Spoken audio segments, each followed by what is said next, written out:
Bom, a primeira parte nós fizemos a pergunta se nós dirigentes estamos realmente preparados na presente encarnação. Mas quando eu falo dirigentes, essa pergunta, claro, ela tem eco para todos nós, se nós estamos preparados. A vida aqui na Terra, a vida material, ela tem todos os seus atrativos, ela tem todas as suas chamamentos, e uma vida mais espiritualizada, nós temos uma tendência natural a negligenciarmos, por todas as razões que nós abordamos ao longo da manhã. A nossa bagagem pretérita é muito forte, né? Os clichês mentais, o impacto que vem do subconsciente profundo que emerge para o nosso consciente, o ambiente ainda muito inóspito da Terra no aspecto espiritual, onde ainda predomina o mal. Então todos esses atrativos, eles tendem a nos empurrar fora de uma vida mais correta, uma vida mais ética, uma vida mais ética em todos os sentidos, né? Do respeito ao semelhante, de falar a verdade, de manter a conduta equilibrada. Então, estamos realmente preparados aqui nessa caminhada? Como é que nos encontramos hoje? Particularmente os dirigentes. Na obra Os Mensageiros, André Luiz ele vai conversar com Tobias, um daqueles ministérios, e fala então sobre os mensageiros, que André Luiz desconhecia até então o que significava isso. Mensageiros são aqueles que vão, como a gente entende na nosso dia a dia, o carteiro vai um mensageiro, vai trazer a nossa carta, nossa correspondência. Então essa expressão que o André Luiz cunhou, não sei se foi ele ou a espiritualidade, é muito oportuna, porque coloca então aqueles que transmitem a boa nova nos dias de hoje como mero mensageiros. Ter conhecimento espírita não significa estar num patamar elevado em termos de estatura moral. Pessoal, a moralidade ela é um trabalho individual, intrínseco a cada um. Então nós podemos ter muito conhecimento, mas ainda está muito atrasado no aspecto moral, de sentimentos, de amor, de respeito pelo próximo. E André Luiz viu então todo aquele mecanismo reencarnatório, a preparação cuidadosa que se faz. Todos nós, antes de reencarnar, temos um planejamento, mas aqueles que abraçam o ideal espírita nos dias de hoje, eles se prepararam mais, porque a tarefa é mais espinhosa, são mais desafios. Lembrando daquela pedra que eu mostrei o homem empurrando o morro acima? Ali todas as implicações da presente encarnação, as dificuldades relacionadas ao ambiente profissional, família, karma, bagagem pretérita, ainda também tem os desafios relacionados ao movimento espírita. Diz então André, aliás, eu estou perguntando isso para o André Luiz, não foi André não. Pelo compromisso assumido com tanta preparação, o sucesso esperado por nós seria de 100%. Você se preparou? Imagina um atleta preparar para uma Olimpíada, tem que estar preparado, né? Então a chance de sucesso é muito grande. Disse então Tobias, como se estivesse nos respondendo, aí eu só tirei o que ele colocou aqui como se fosse a resposta dele. Organizamos na espiritualidade turmas compactas de aprendizes para a reencarnação. Saem milhares de mensageiros aptos para o serviço. Milhares. Todo aquele que é médium, expositor espírita, dirigente espírita, trabalhador espírita, é um mensageiro. Assumir essa tarefa antes de reencarnar. Muito raros são os que triunfam. Aí realmente a gente começa a entender o início da nossa estudo da manhã, quando Eurípides Barçanufo ficou sentido chegar no mundo espiritual e ver aquela quantidade enorme de dirigentes espíritas, protestantes, católicos, naquele ambiente, aqueles pântanos do umbral. Gente, o que vocês estão fazendo aqui? Quando você tem uma reunião mediúnica, observa, raras vezes você tem um desencarnado que foi dirigente espírita, feliz da vida, dando mensagens. Geralmente está triste, porque sabe que mesmo tendo triunfado, talvez não tenha feito nem 10% que se comprometeu a fazer. Ele chega aqui e deixa para depois. Amanhã eu vou fazer, outra encarnação eu vou fazer. renuncia uma possibilidade de iluminação e para as próximas reencarnações maravilhosa, renuncia para isso. E vai entrar novamente no ciclo reencarnatório doloroso de provas e expiação que não necessitava passar. Vai reencarnar novamente em situações difíceis, quando não precisava mais disso. Bastava completar o seu trabalho. Ninguém vai voltar numa situação de louvor com tarefa incompleta. Não vamos subestimar a importância da reencarnação. Nos diz Emmanuel que a reencarnação é um atalho no processo evolutivo. Nós evoluímos também no mundo espiritual, mas aqui, com todas as implicações das dificuldades, nós mostramos a nossa verdadeira personalidade. Quando é que você sabe qual a diferença do soldado covarde ou o herói? Onde é que você vê isso? Dentro do quartel ou no campo de batalha? É no campo de batalha. Lá você vai ver quem é o herói e quem é o covarde. Aqui na encarnação, nós sabemos que é um herói no aspecto da moral evangélica do mestre, ou covarde que foge das lidas, se acomoda, é conivente com o erro, ou se cala, ou realmente não ergue os trabalhos, os braços para ser voluntário e trabalhar. Não tem paciência, não tem tolerância, se afasta. Então, essa é a diferença. Por isso, o Tobias diz, muito raros são os que triunfam, mesmo os mais preparados. Aí que está o problema.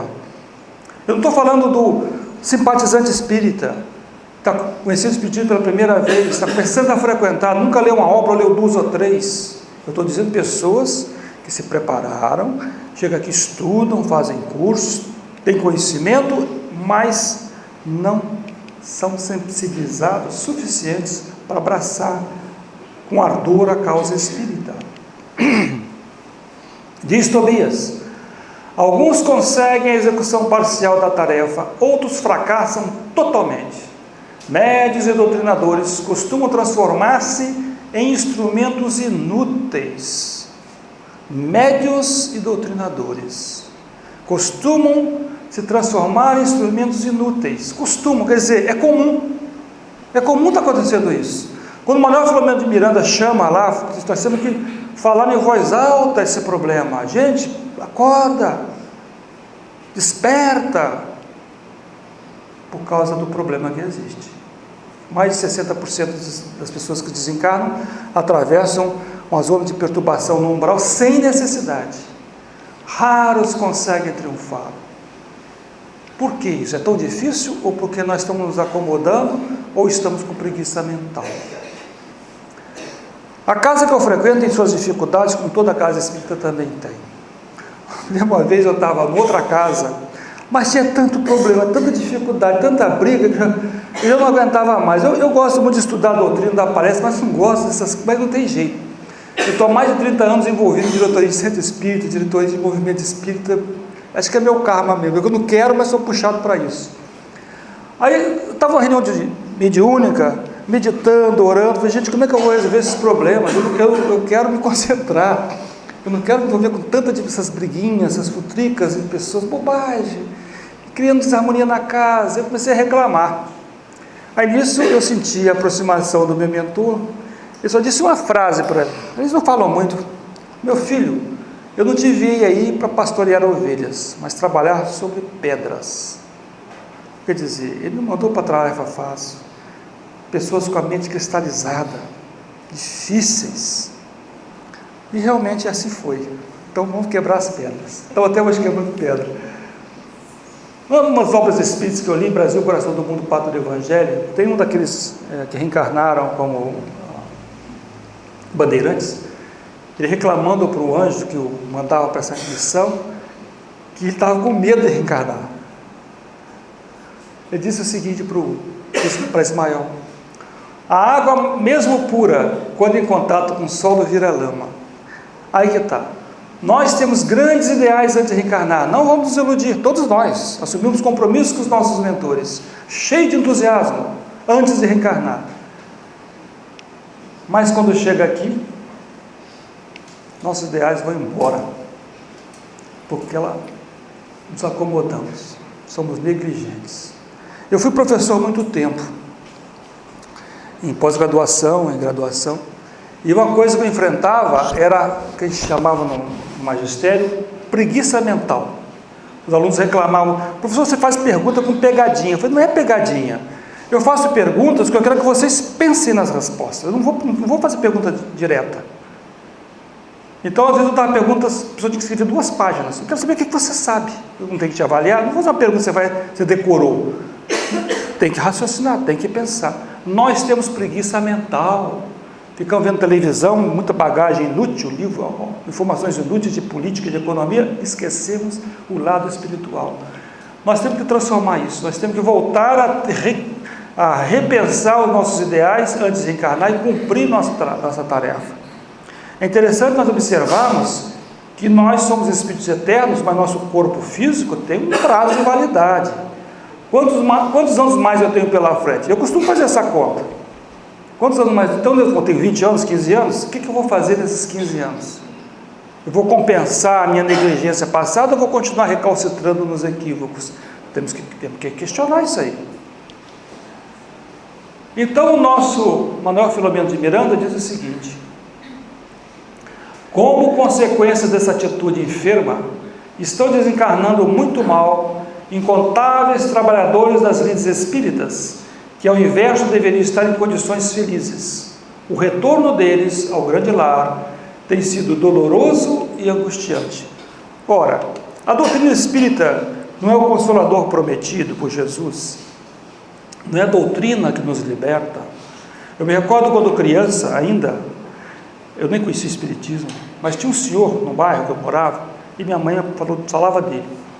Ele disse: olha, esse senhor aqui é espírita. Eu nem sabia que era espírita. Mas por que ele é espírita? Porque a gente frequentava a igreja católica. Porque ele disse uma coisa muito interessante, que contou minha mãe. Ele disse que ele procurou todas as doutrinas, e ele sofria tanto, ele tinha uma doença, naquela época não tinha um tratamento adequado, uns 50 anos atrás, e ele buscou explicação para o seu sofrimento. Por que eu sofro tanto? Ele achou explicação no protestantismo, no catolicismo, e encontrou no espiritismo. Porque a doutrina espírita é o consolador, ela tem as explicações racionais. A questão é que esse senhor, quando teve as explicações, abraçou de forma determinante e mudou a sua vida. Nós temos conhecimento, mas temos a tendência a banalizar essa informação. Já sei, lei de causa e efeito, reencarnação, eu vou ter muitas encarnações pela frente. Não tem que nos preocupar tanto assim. Temos que nos preocupar sim. Temos que nos preocupar que nós temos um prazo no processo evolutivo e nós temos um mecanismo reencarnatório doloroso, provas de expiação. Nós só vamos libertar dele quando estamos quites com a lei. Nós queremos continuar reencarnando e vivenciando todos os problemas que nós temos hoje, ou queremos nos libertar disso? As pessoas dizem que o Cristo chorava. Mas Jesus chorava? Por que Jesus chorava? Ele não criou o planeta Terra, não conhecia cada um de nós. Por que o mestre podia chorar? O mestre chorava não pelo nosso sofrimento, que é inerente à dor, é inerente ao processo evolutivo. O mestre sofria pela nossa negligência perante o nosso processo expiatório, o nosso descaso. É ver a pessoa indo para a desgraça e não fazer nada para evitar. Isso fazia o mestre chorar, lamentar: por que está fazendo isso? Então muito de nós está voltando ao grande lar, um processo doloroso e angustiante, onde é sempre tempo, como diz o saudoso Chico, nós não podemos mudar o passado, mas podemos reconstruir um futuro melhor sempre, todos os dias. Diz então Manuel Filomeno de Miranda, e isso é importante: o silêncio em torno da questão já não é mais possível. Por essa razão, anuímos que seja trombeteadas as informações em torno da desencarnação, atormentada de muitos servidores. Então, a gente vê que Eurípides Barçanufo e o nosso Manuel Filomeno de Miranda estão muito bem sintonizados e dando a informação necessária. Nessa informação do que está acontecendo no momento atual e o que nós podemos fazer para modificar. A Terra passa por um processo de transição planetária, e se nós queremos continuar reencarnando aqui, nós somos aqueles trabalhadores de última hora. Aqueles que negligenciaram em várias encarnações estão tendo a oportunidade agora de cumprir o seu papel. E o seu papel, o nosso papel, é nós abraçarmos de forma mais determinante a nossa atividade no meio espírita. Então, na pergunta 459, que nós iniciamos o estudo, os espíritos influenciam sobre os nossos pensamentos e nossas ações? Nesse sentido, a sua influência é maior do que supondes, porque muito frequentemente são eles que vos dirigem. E se eu sintonizo com o bem, eu vou estar amparado pelo bem. No livro dos domínios da mediunidade, inclusive tem uma parte que a médium está tão em sintonia com os seus mentores, que é instalado um aparelho nessa médium, como fosse um cone de luz, cone cristal de luz, para ficar mais fácil essa sintonia com a médium. Ou seja, ela está sendo influenciada, tá, mas a postura dela é a postura cristã. Então nós vamos ser influenciados de qualquer maneira, não temos que nos preocupar com o mal, desde que tenhamos fé em Deus e fé em nós mesmos, na nossa capacidade de sintonizar sempre com o bem. No Evangelho de Mateus, está muito bem explicado: brilhe a vossa luz diante dos homens. Se eu quero realmente ter uma vida feliz, uma vida equilibrada, uma vida serena, que eu possa cultivar de forma determinante essa boa nova do Mestre em meu coração e em minhas ações e minhas atividades. Não apenas na casa espírita, mas às 24 horas de dia, porque ser espírita é um estilo de vida cristão.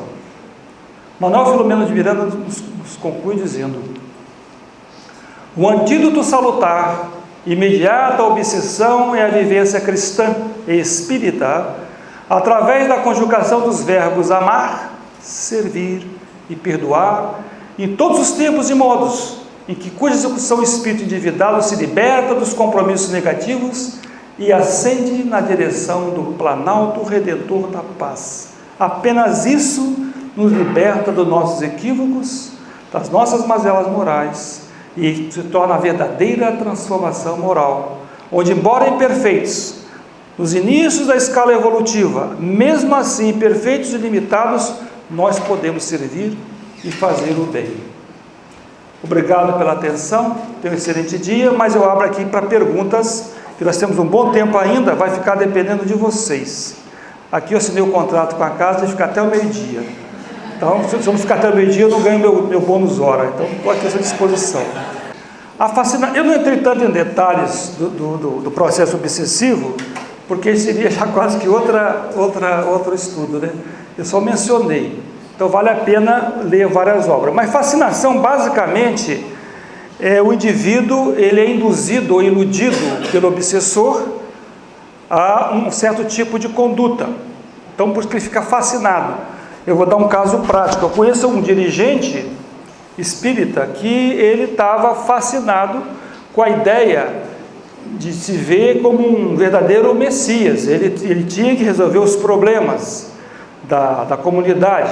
Uma pessoa honesta, pessoa boa, mas iludido. E conversando com esse dirigente uma vez, ele me dizia: não, mas em desdobramento eu converso com meus mentores, ele me diz para fazer isso ou aquilo. E eu sabia que não eram mentores, eram os obsessores dele, porque os obsessores assumem formas espirituais e não fazia sentido, não tem lógica. Tudo que fere o bom senso na doutrina espírita, nós temos que ter muito cuidado, tá? Coisas esdrúxulas, fora de propósito, fora do que realmente do normal e do comum que acontece no meio espírita, tenhamos muita prudência. Então, a fascinação, o obsessor usa nossas fraquezas, na vaidade, por exemplo, é um caso que eu mencionei, e a pessoa se via como uma pessoa muito importante, como um Messias que salvara as pessoas. Então, ele estava fascinado. Tem a questão da fascinação também no campo sexual, que também é outro problema. A pessoa é iludida e fica atraída por um determinado indivíduo, ou uma determinada mulher, e abandona tudo. E vai, eu conheci já até presidente de casa espírita, com a vida esdrúxula, a vida totalmente equivocada no campo moral, e totalmente obcecado por aquela pessoa, fascinado por aquela pessoa. Então, é quase como uma hipnose a fascinação. E é, de acordo com Kardec, uma das obsessões mais difíceis de serem tratadas. Quanto mais conhecimento tiver o indivíduo, mais difícil, se ele estiver fascinado, mais difícil é resgatá-lo. Existem casos que eu conheci, que eu considero impossível, só quando desencarnar. Não vai conseguir tratar essa pessoa.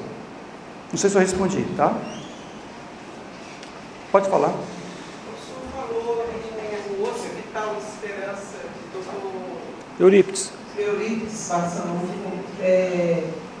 do livro Lírio de Esperança. É um hospital que está habilitado a receber os espíritas aqui, que eu gostaria que o senhor falasse mais um pouquinho desse hospital. Bom, não sei se eu já estive lá. Foi fundado em 1920, dá até tempo, eu reencarnei em 1953, mas vai que não. Mas brincadeiras à parte, Eurípides Barçanufo, ele é um missionário do bem, uma pessoa assim, maravilhosa, né? Alguns comentam que uma das reencarnações dele, ele foi essênio, e foi um trabalhador de Jesus na época do Cristo, uma das encarnações dele. Se alguém lê aquela obra, A Grande Espera, ele foi o personagem Marcos dessa obra. E ele regressou para o mundo espiritual, já naquela época, seguidor fiel de Jesus, tá? Ele reencarnou no Brasil, em Sacramento, em Minas, e foi um apóstolo do bem, intelectualizado, inteligente, um revolucionário no aspecto de trazer ideias novas. E voltando ao mundo espiritual, ele ficou conduído. Por quê? Porque já tinha a terceira revelação, já estava disseminando no Brasil, na Europa.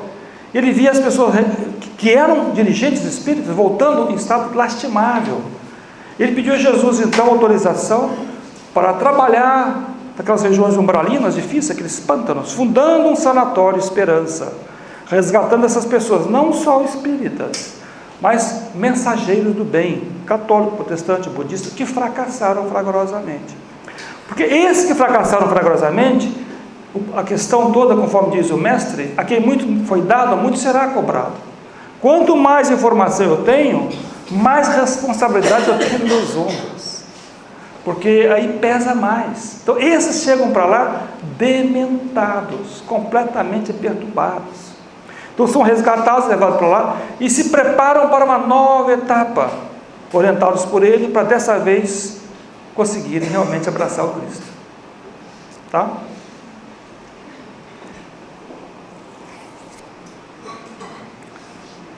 Alguma dúvida? Pode falar. Se os trabalhadores do bem, vamos dizer assim, os dirigentes espíritas... Se os trabalhadores do bem, os dirigentes espíritas, trabalhadores médios, ou treinadores, até, vamos dizer, pastores de outras religiões e tudo, se ao desencarnar eles vão para essas regiões umbralinas, para onde iriam as pessoas que não realizam ainda este trabalho, como eu, por exemplo, uma pessoa comum, que tem ainda alguns vícios, algumas dificuldades, vamos dizer, existe um lugar pior do que um lugar?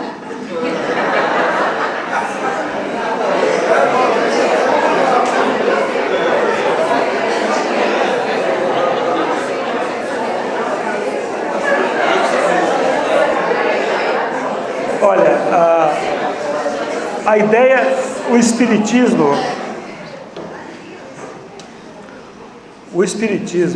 ante tudo, é uma doutrina libertadora, sem condicionamentos mentais.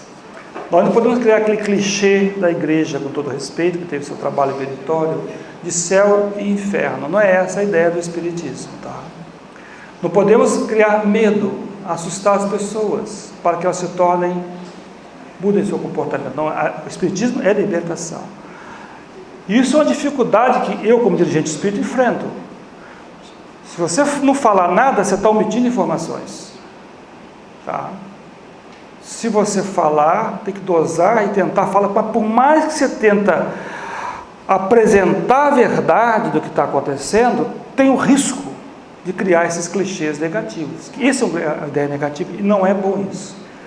Mas, se você vai fazer uma viagem e você vai ver a estrada que você vai. Pô, essa estrada está chovendo muito, tem pedras, tem abismos. Você não tem que viajar com medo por essa estrada, você tem que ter mais prudência, mais cuidado. Então, tem que ver a apresentação dessa manhã, estudo dessa manhã, não com ideia de criar medos, fobias, mas atenção para a estrada da vida. Essa é a mensagem que eu quero deixar, tá?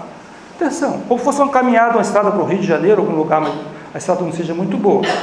Não tem como eu omitir essas informações que são a realidade. Desse grupo que está aqui reunido, eu me arriscaria a dizer que ninguém vai para uma região muito pior do que Umbral. Não vamos ver Umbral como um negócio muito ruim, é a zona de transição apenas. Tá? A pessoa vai ficar lá apenas o tempo necessário a se recompor. A maioria, grande parte daqueles que já estão sensibilizados com a doutrina, vão ser atendidos e vão direto para um plano espiritual, uma cidade, vai ser tratado e vão se preparar para reencarnar. É isso que vai acontecer. Mas quem resvala para a criminalidade, para a maldade, para o ódio, aí sim ele vai ficar nesse período que tem que drenar essa energia negativa. Aqueles charcos não é punição, é o local que puxa essas energias, estão aderidas ao nosso corpo espiritual, vão limpar o corpo espiritual. Aquela lama é uma lama saudável, é o banho de lama aqui dos spas. É um spa diferente, um pouquinho frio, um pouquinho escuro, mas é um spa. E vai tirar essas energias negativas. Mas ninguém vai para lá se não tiver afinidade. Por isso nós temos que fortalecer os ideais do bem, trabalhar, desenvolver os ideais, a nossa espiritualidade. Perfeito nós não somos, equívocos nós vamos cometer. O Espiritismo, novamente, a doutrina libertadora, não é para asfixiar ninguém em termos de comportamento. Você tem que ser assim, não é isso, tá? Alguém me perguntou hoje durante a palestra sobre a questão da homossexualidade. Eu faço um seminário sobre esse tema também. E as pessoas me criticam que eu defendo a questão de respeito às diferenças, as pessoas se unirem. Porque precisa do carinho, da atenção, não nos compete julgar ninguém. É ideal? Não. Mas o que a pessoa pode fazer? Faça aquilo que o seu coração permite e que você não fique angustiada ou mal. Seja feliz. Feliz com ética e com moral, mas procure melhorar um pouquinho a cada vez mais. Não coloque o Umbral como o inferno dos católicos, por favor, que seria um grande equívoco. Não sei se eu respondi. Deixa eu só falar um negocinho a respeito disso. Acho que quando você fala dos dirigentes e tal, são pessoas que, de uma maneira geral, têm uma responsabilidade maior, né? Porque elas têm a possibilidade de influenciar pessoas. Então, a responsabilidade de recai sobre eles de uma muito mais forte que nós, numa rotina comum, que tem essa facilidade. Então, talvez o peso maior para esses dirigentes seja em função disso. Queria fazer um comentário também, é o seguinte, cada função na vida, cada pessoa tem uma missão muito importante. A função de quem está, você falou muito dos dirigentes, o dirigente está fazendo uma função, mas às vezes imagina que outras tarefas da casa sejam menores, não tenham tanta importância, o que não é verdade, né? Então a casa precisa de alguém que pague a luz, alguém que feche a porta, alguém que faça a escala de palestra, é só isso. É uma pessoa comum como qualquer outra. E muitas vezes a pessoa mais anônima da casa é que tem a melhor condição espiritual. Com certeza. A gente não pode, então, acreditar que isso aqui, a minha condição de... Hoje eu sou presidente da casa, não passe a garantia a você presidente para ter um lugar, garantir se eu vencer a tarefa, eu vou para o céu, não é nada disso. Nada né? disso. Todas as tarefas são importantes. Muito bem lembrado, muito bem comentado, realmente, porque é um trabalho de equipe. Você vai no trabalho do dia a dia, você tem alguém que preparou a casa, alguém que vai fazer a palestra. Não é o bônus hora, vamos botar um termo mais material para ele, o bônus hora é o mesmo para todos. Porque é uma equipe trabalhando. Aqui, como o presidente disse, não tem um salário maior para o expositor e o menor para o que serviu água. Seria injustiça, gente. É equipe, Deus é justo, tá? O que vale é o que cada um faz com a doutrina, o conhecimento, é isso que interessa. O que eu faço com o conhecimento que eu recebi? É isso que vai valer, essa é a diferença.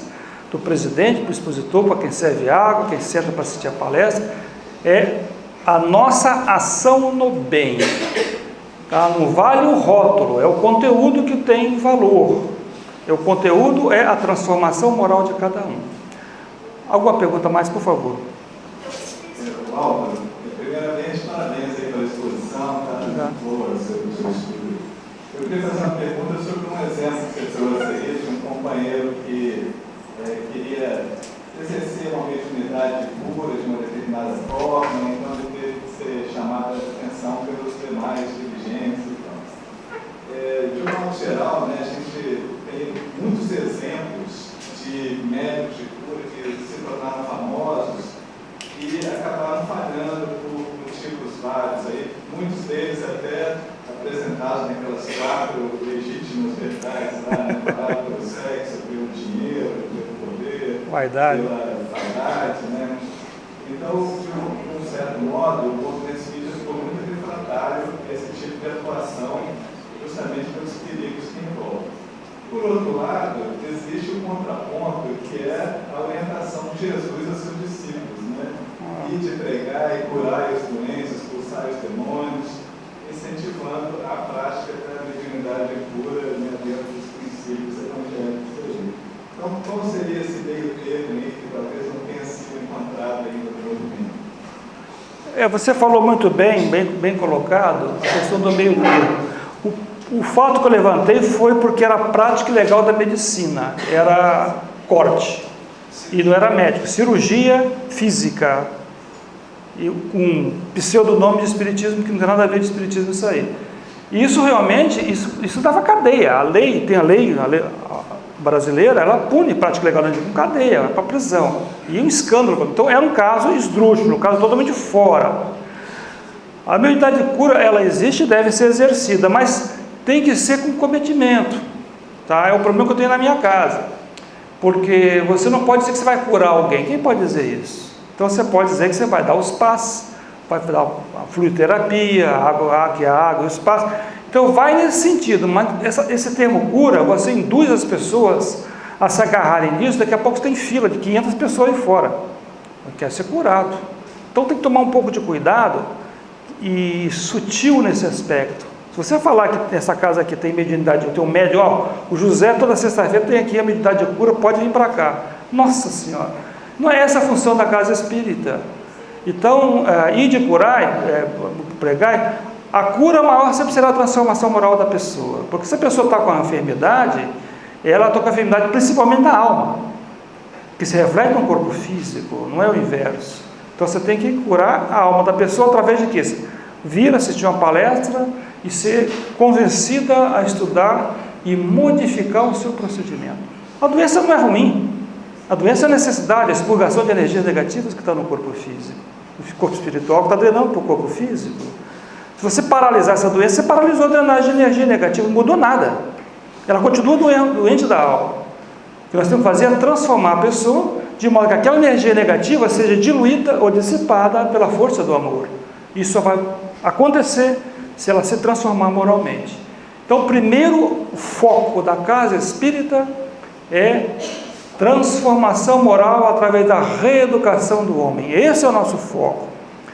A fluidoterapia, a desobsessão são necessários instrumentos úteis e importantes para a casa espírita. São úteis e importantes, mas não são fundamentais.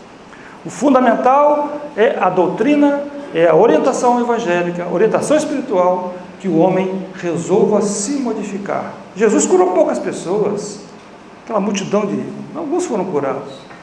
Não era, as curas que Jesus fazia, na verdade, era mais para mostrar para o povo que ele era o Messias. Ele era o Messias esperado. Aí Jesus, antes de Jesus entrar em Jerusalém, na Páscoa, ele foi lá curar, tirar o Lázaro, que estava sepultado, no sepulcro, dado como morto. E se você vê Joana de Anjos, acho que não é Edivaldo Franco, acho que é Quando Voltar Primavera. Qual o nome do ator? Amélia Rodrigues. Amélia Rodrigues falando, Jesus ficou vários dias antes de ir até Betânia. Ele não foi logo. E o pessoal, mestre, Lázaro morreu. E Jesus ficou quieto. E depois ele foi. Vários dias Lázaro estava lá. E quando ele falou que ia acordar Lázaro, foi aquela multidão atrás dele. Multidão atrás de Jesus. E ele acordou Lázaro. Inclusive a Joana de Anjos diz que Lázaro acordou da morte. Por que Lázaro acordou da morte? Porque Lázaro já estava desperto. Lázaro acordou da morte porque ele já estava desperto para a vida espiritual. A humanidade ainda está morta no aspecto espiritual. Nós estamos despertando para a vida espiritual, e aí sim nós estamos acordando as palavras de Jesus, porque despertamos espiritualmente. Então o trabalho da casa espírita é despertar a alma, para que não fique dormindo no aspecto moral e espiritual. Então a gente pode dizer, por exemplo, que esses tratamentos que existem na nossa casa e tantas outras, de terapia fluídica, de qualquer outro tratamento de cura, sejam ferramentas, né, para trazer as pessoas. É uma forma, porque as pessoas que não são frequentadores assíduos ou estão iniciando na doutrina, muitas vezes, na maioria dos casos, vem pela dor, né? E vem em busca de uma ajuda momentânea, necessária para aquele instante. Se a pessoa vem e é recebida um tratamento que semanalmente vai aliviando aquela dor, mesmo que seja física, eu acho que isso faz com que as pessoas tenham um certo apego com a doutrina, né? Então, eu acho que apesar de não ser fundamental, esses tratamentos são extremamente necessários, né, para que a pessoa não só se sinta bem acolhida na casa, mas que a própria doutrina toque fundo, né, e fala, não, essa aqui está me ajudando, está abrindo, inconscientemente vai abrir os caminhos para que essa pessoa queira conhecer e se aprofundar na doutrina, né, meu pensamento. Concordo 100% com você está absolutamente correto. O que eu quis enfatizar é fundamental a questão da orientação espiritual das pessoas, mas é fundamental. Se pegar aquela obra Memória de um Suicida, de Ivone Pereira e Camilo Castelo Branco, quando os suicidas vão ser tratados, ele usa uma forma um pouco forte, uma opinião de um espírito daquele médium, que alguns casos de suicidas só através da mediunidade, dando passagem psicofônica ou incorporando outra linguagem, para poder reestruturar aquele espírito, ou seja, mostrando a importância do trabalho desobsessivo, o trabalho do médium, que é muito importante. Então não podemos dizer que não seja importante, ele é muito importante, não é pouco, é muito importante. Você vai tirar pessoas de regiões de sofrimento, e aquele momento breve, mesmo que seja muito rápido, que o espírito incorpora no médium, ele ocupa o espaço físico do médium ali, parcial ou total, ele vai sentir o coração batendo, o pulmão respirando, ele vai estar ouvindo pelos ouvidos do médium, ouvindo as palavras do dirigente, ele vai despertar. Dizem alguns que fosse equivalente ao verdadeiro choque elétrico para aquele espírito. Ele vai despertar daquela dor profunda que ele se encontrava, ou loucura mental que ele estava nas regiões do umbral. Então o trabalho do médium é muito importante, e longe de mim dizer que não seja, mas é fundamental nós darmos ênfase a ter a casa espírita, voltando a dizer, como escola de almas, é despertar as almas para a necessidade da transformação moral.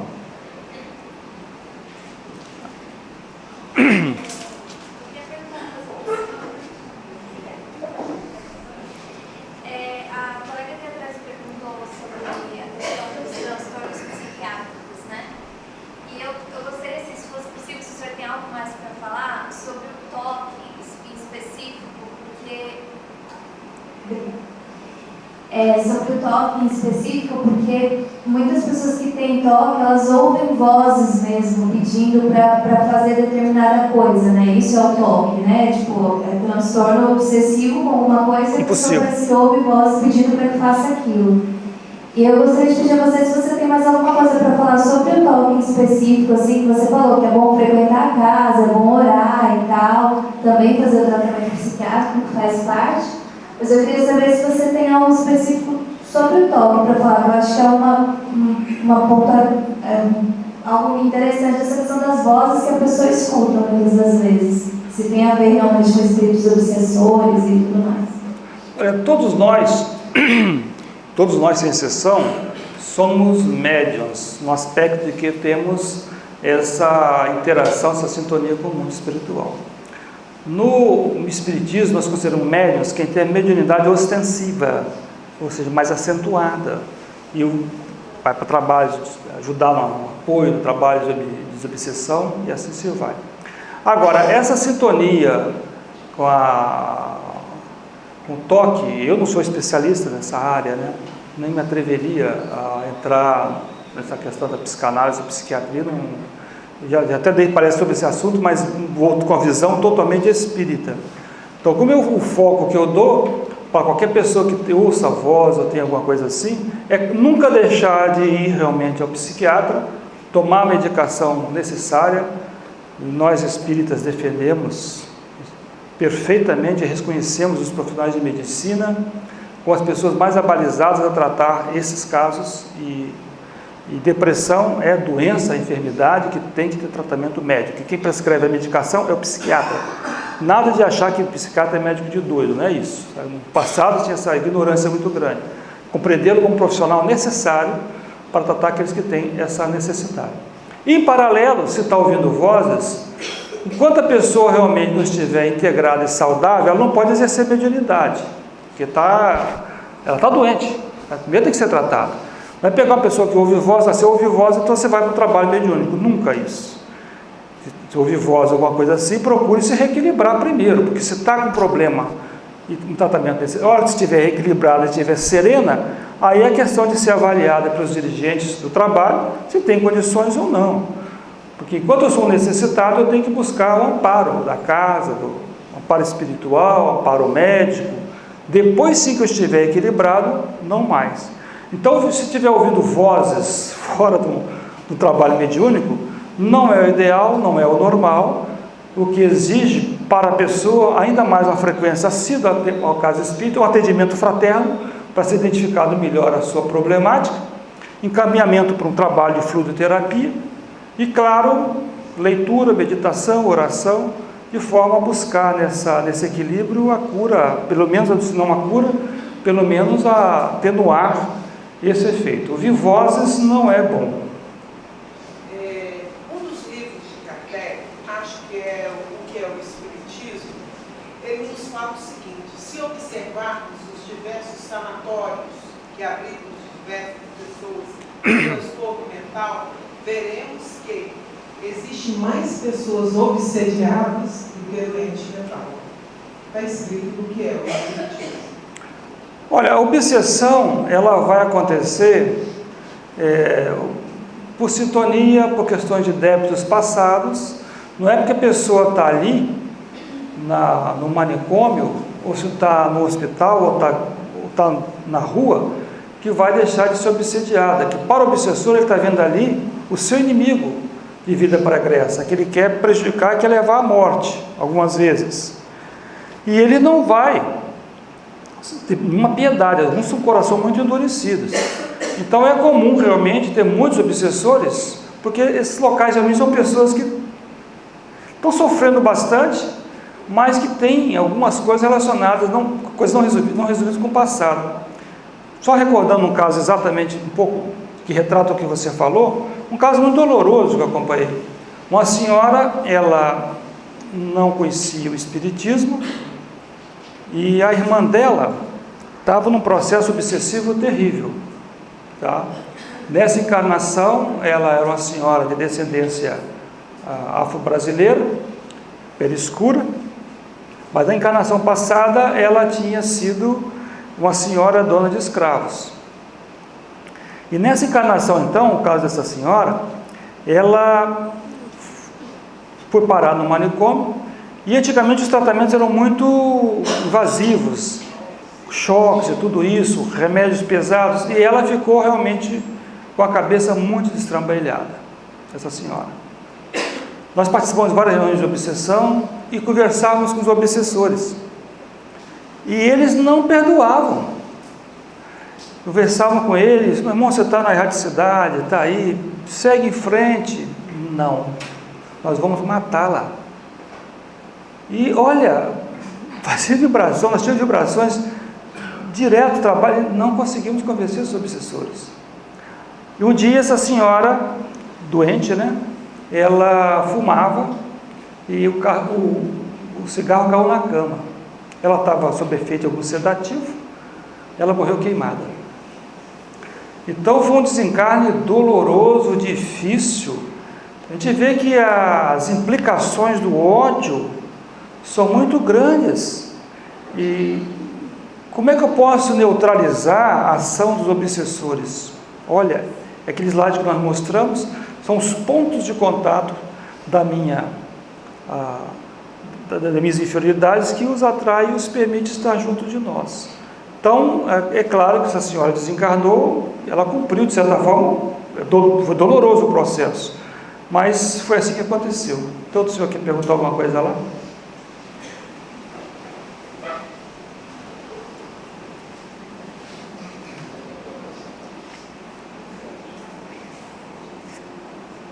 Álvaro, né? Isso. Álvaro, nós somos espíritos milenares, né?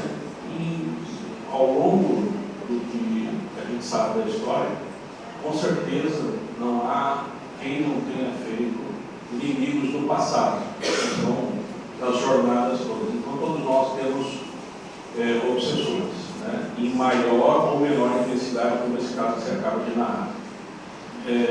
Também é sabido, como você citou um caso aí de um trabalhador que acreditava estar recebendo mensagens dos seus mentores quando você detecta que provavelmente fossem obsessores transviados, né? Ou travestidos de mentores. Nós sabemos também que nós temos anjos de guarda, né? Todos nós. A pergunta pode parecer que não tem a ver, mas ela tem a ver. Nós somos em alguns milhões de espíritos encarnados e sabemos que para cada encarnado tem meia dúzia ou 7 desencarnados. Onde se encaixam estes protetores, anjos de guarda? Qual é o nível evolutivo deles que estão sempre conosco? E por que sempre se diz que nós, em função do livre-arbítrio, não temos muito desta proteção do nosso anjo de guarda, a não ser que a gente peça e esteja muito bem sintonizado com eles, que permite esse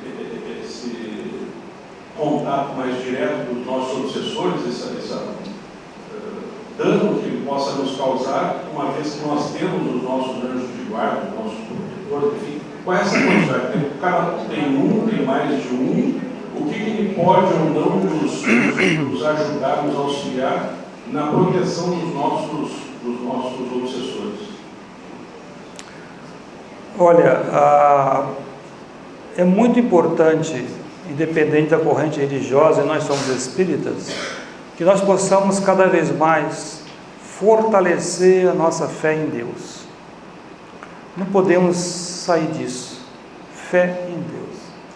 Deus é Pai, Deus é bom, e nada acontece que não seja permitido por Ele, nada.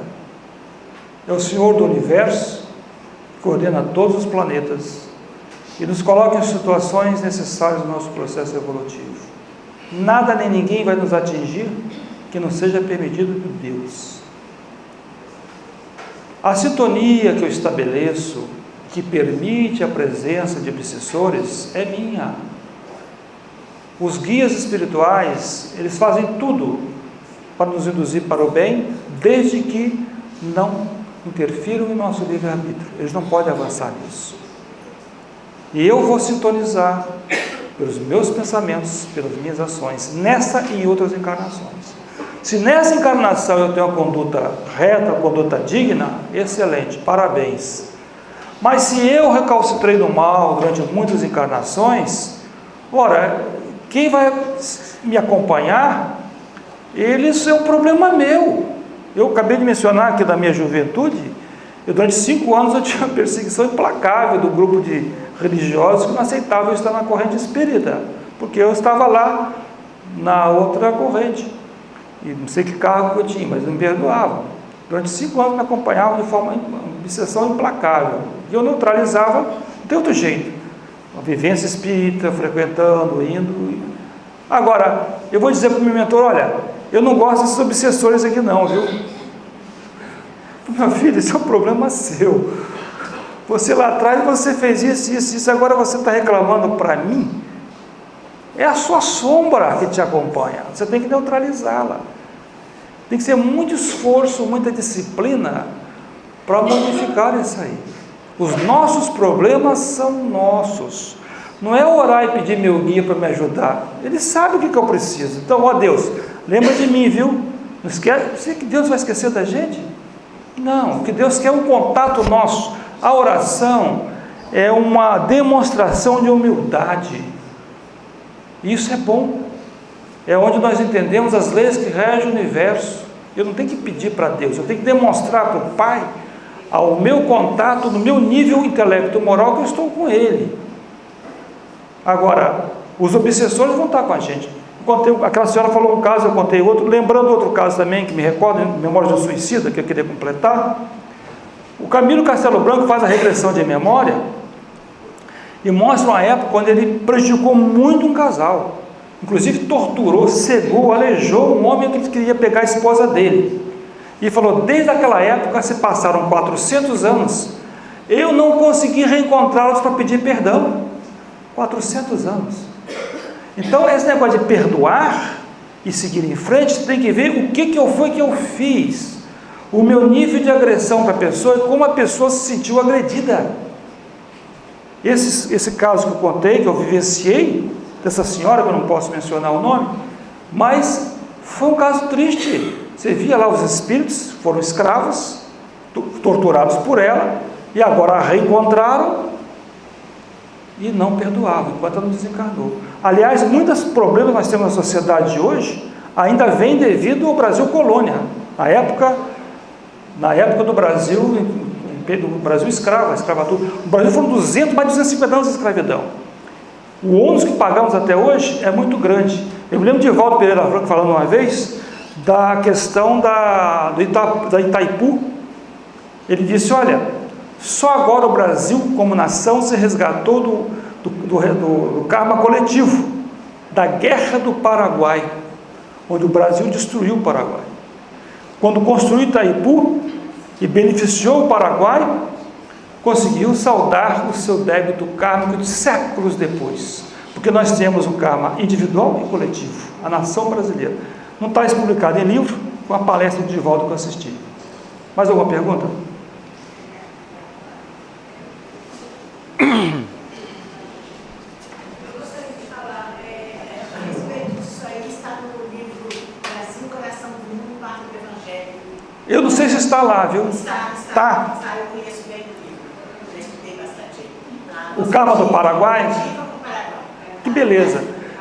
Não tá, porque eu vi numa palestra de Divaldo, mas não lembrava em que livro. Brasil, Coração do Mundo, Parte do Evangelho. Obrigado, porque já me perguntaram isso, eu falei, eu não lembro, eu vi na palestra, deve estar em algum livro dele. Do Chico Xavier. Alguma coisa a mais? Na questão da desgovernabilidade do Brasil, me mandaram uma mensagem. Repete a pergunta que eu tenho que ouvir. Em questão da desgovernabilidade do Brasil, a Seixonei, que é uma seita, eu acho que não é uma seita, é oriental, né? Eles fazem muita meditação. Então eles disseram que nós estamos com essa desgovernabilidade porque nós não respeitamos os donos da terra, que são os índios. Nós temos que devolver a eles as terras que pertencem aos mesmos. A questão da escravidão, tá? Que foi uma questão muito séria, né? Que aconteceu no Brasil, e aí eles sofreram muito, e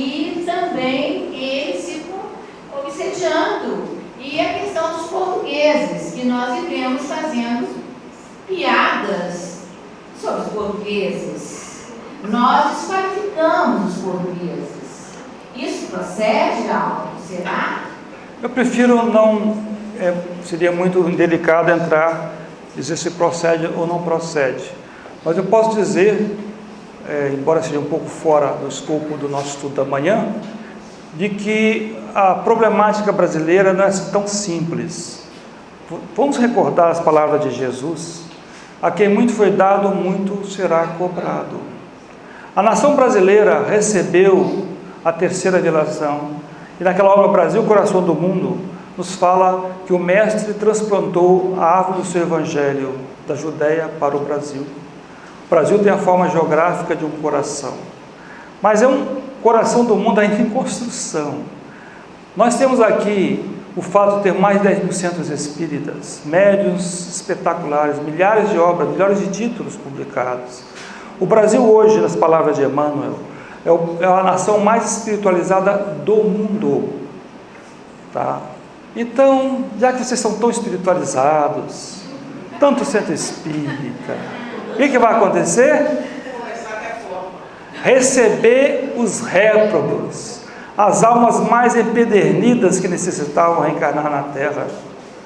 E vem, porque aqui eles, na última etapa reencarnatória, que não terá outra, vão ter a última chance. E nós recebemos de braços abertos os nossos maravilhosos políticos e dirigentes, buscando transformá-los pela luz redentora do Consolador prometido. Então é o compromisso que nós brasileiros temos, porque nós tivemos muito em receber o Consolador em nossas terras.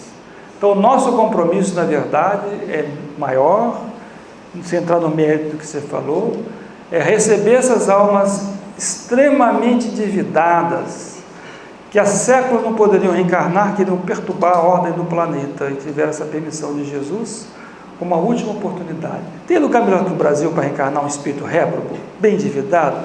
Não é que eu queria como vizinho. Mas, gente, essa é a realidade, tá? É isso que acontece. Vamos ver que Jesus tem um diálogo muito bonito, Brasil, Coração do Mundo, Padre do Evangelho, um diálogo muito bonito, quando Jesus conversa com Ismael, que é o guia espiritual do Brasil, e o Ismael preocupado com as coisas. Olha, o Brasil já teve muito mais complicado do que agora, viu? As coisas, os acontecimentos, o desrespeito com os índios, com os escravos, Jesus, com as invasões. Jesus, olha, não se preocupa. Jesus disse para Ismael: eu já delineei as fronteiras do Brasil, e a pátria do Evangelho vai cumprir sua missão. Eu estarei olhando por essa nação. Gente, não está acontecendo imprevistos. O que está acontecendo é que Jesus respeita o livre-arbítrio individual e coletivo, mas as etapas que seguem a nossa nação prosseguem dentro da organização que o Mestre estabeleceu, sem nada fora disso. Jesus não improvisa, ele vai adaptando, respeitando o nosso livre-arbítrio, que mesmo individual e coletivo, ele é limitado, não vai fugir do que o Mestre escolheu por essa nação. Temos fé em Deus e fé em nós mesmos. Oh, que bom! Pode perguntar?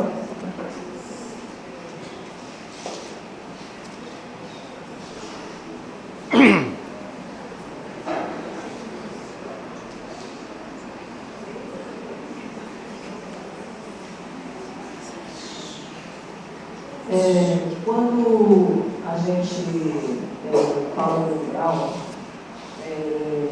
nós espíritas, nas obras que a gente tem, né, dentro da doutrina que é tão rica, sempre nos relata que a mãe foi socorrer aquele espírito difícil, aquele nosso irmão que estava na zona umbralina. Mas não fica claro para mim e a função do pai. Parece que nós mulheres, a gente tem uma missão, uma coisa diferenciada, que é mais cobrada das mulheres. E na hora que o senhor mencionou esse livro do Chico Xavier, né, Brasil,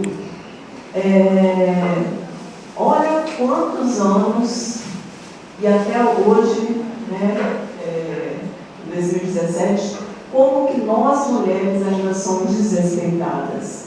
Como que a princesa Isabel ela foi fundamental nessa parte daquela assinou a Lei Áurea, da história do Brasil, como que essa mulher ela foi uma enviada, uma guerreira. E, por exemplo, o Espírito Santo, hoje, ele detém, é o estado que mais bate mulheres, é o estado que mais desrespeita as mulheres. Infelizmente, é o estado que mais encarcera, os presídios estão lotados. E nós somos um estado pequeno em relação a São Paulo, em relação a outro, e nós devemos infelizmente, essa estatística. Aí a minha pergunta é a seguinte: por que isso conosco, com o sexo feminino? E o homem? Qual a função do homem? Olha, nós temos que entender que no mecanismo reencarnatório, de tempos em tempos, nós temos a inversão sexual. O espírito, ele não é assexuado, o espírito desencarnado. Ele mantém as suas características masculinas ou femininas. Mas de tempos em tempos ele reencarna como homem ou como mulher. Então aquele que desrespeita a mulher por qualquer razão, com toda certeza, ele vai ter que ter uma inversão sexual, às vezes dolorosa. É o caso quando se gera, por exemplo, a homossexualidade. A homossexualidade é gerada não pela inversão sexual, mas por aqueles que abusam do sexo, não só na forma do uso abusivo, do desregramento sexual, mas pela falta de respeito com o homem ou com a mulher. A mulher também que destrói lares, tem muitas que destroem lares, ela também vai ter inversão sexual dolorosa. Então o mecanismo reencarnatório, as reencarnações que vão acontecendo, gradativamente vão melhorando o panorama moral da nossa sociedade. Não vamos nos iludir, é ruim as estatísticas de hoje, mas se você olhar para trás, muito melhor. A humanidade está evoluindo, não está evoluindo. Se você for para outros países, por exemplo, países do mundo islâmico, é terrível. Eu já estive lá, é muito difícil essa situação. Você pegar o Corão, por exemplo, o próprio Corão tem um dos parágrafos que tem lá, permite o homem espancar a mulher. Está lá, Maomé disse isso, está escrito no Corão. Então, a sociedade está evoluindo, mas vamos entender, a Terra ainda é um planeta de provas e expiação, passando por várias etapas. Por isso o Espiritismo é importante. Se você quer mudar a sociedade, mude o homem. Por isso a Casa Espírita é uma escola de almas, e tem que ser, para reeducar o homem a ser espírita e cristão, não só no ambiente espírita, mas no lar, respeitando a sua esposa e a esposa respeitando o seu marido. Só a educação, só a reeducação do homem que vai mudar esse cenário. É um processo gradativo. Nós não podemos mudar toda a sociedade, mas nós podemos mudar nós mesmos e influenciar aqueles que estão à nossa volta. É lamentável que tenha esses índices, não só no Vitória, como todo o Brasil, essa falta de respeito, mas isso vai levar tempo, porque a sociedade não evolui em saltos, é gradativo, infelizmente. Bom.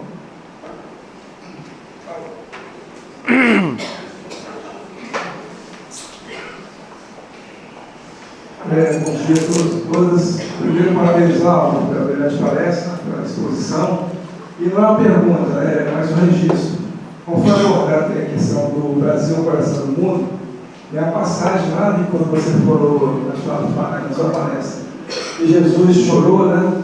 Quando ele chega lá no Sermão 14, que ele vem, né, com Ismael, com sua pleite de anjos puros, e ele vê a questão constada a questão das cruzadas, né? Ou a matança, né, que foram as cruzadas. Esse é o nome de Deus, né? Um grande equívoco, enfim. E aí tem um outro livro, chama Sombras das Cinzas, né, que fala da encarnação do bispo Tomás de Torquemada, foi um bispo espanhol que viveu lá nas cruzadas no século XIV, assassinando, né, as pessoas e queimando nas fogueiras. E nesse livro fala da situação, né, do desencarne, né, do Tomás de Torquemada, que ele ficou 498 anos, né, adormecido, e a exemplo dessa mulher que você colocou aí, as suas vítimas, né, procurando ele na espiritualidade pela vingança, né?